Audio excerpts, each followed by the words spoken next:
So that wraps it up and brings us current. Okay? So they've gone through courtship, and they've gone through marriage and honeymoon, and then they've gone through conflict and fighting. Okay?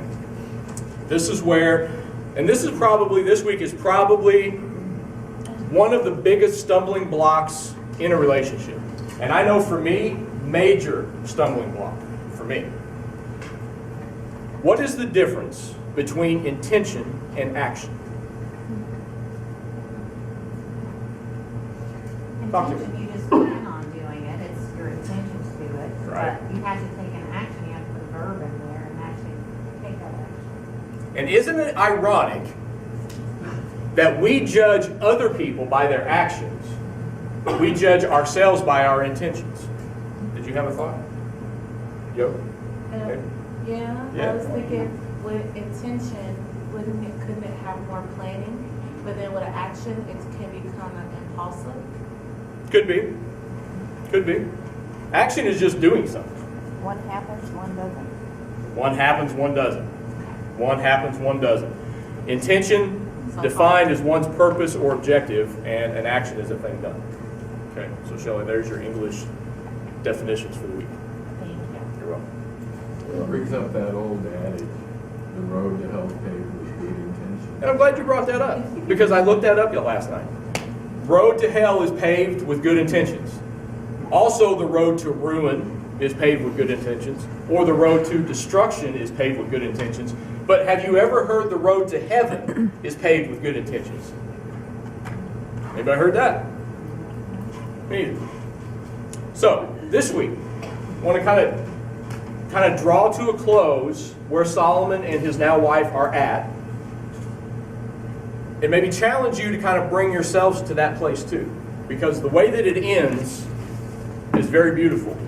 And really, any relationship, you guys should end the same way. So, we're going to be in chapter 7 to start. So you want to flip over that way.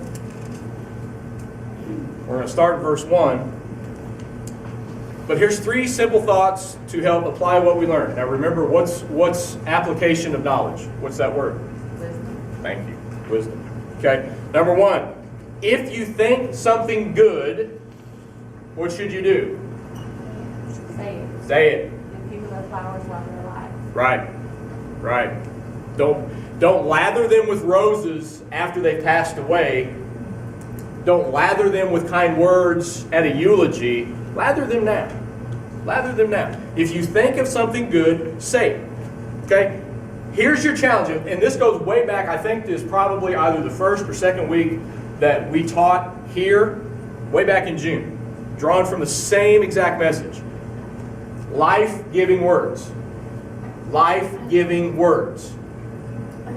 Contradictory to what James says in chapter 3, verse 6. Okay? Don't be the tongue on fire.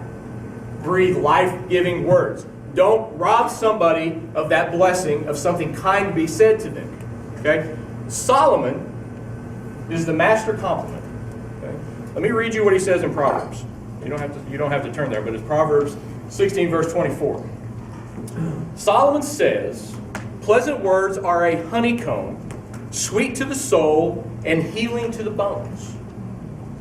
Or like a honeycomb, sweet to the soul and healing to the bones. So what does he do? He puts it into practice. Okay? Remember, week 1, he started and worked his way here. Right? Okay? This week, puts a little twist on it. Okay? He gets creative. This week, this is where he starts. To his wife. And this, keep in mind, this is after conflict. Okay? "How beautiful your sandaled feet, O prince's daughter. Your graceful legs are like jewels, the work of a craftsman's hands. Your navel is a rounded goblet that never lacks blended wine. Your waist is a mound of wheat encircled by lilies."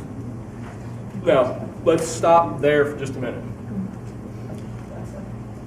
Even though King Solomon said your waist is like a mound of wheat, I wouldn't suggest that you say to your wife, your waist is a mound of anything. Okay? You want to use the whole wine navel goblet thing, whatever that means, rock on. There's no mound here.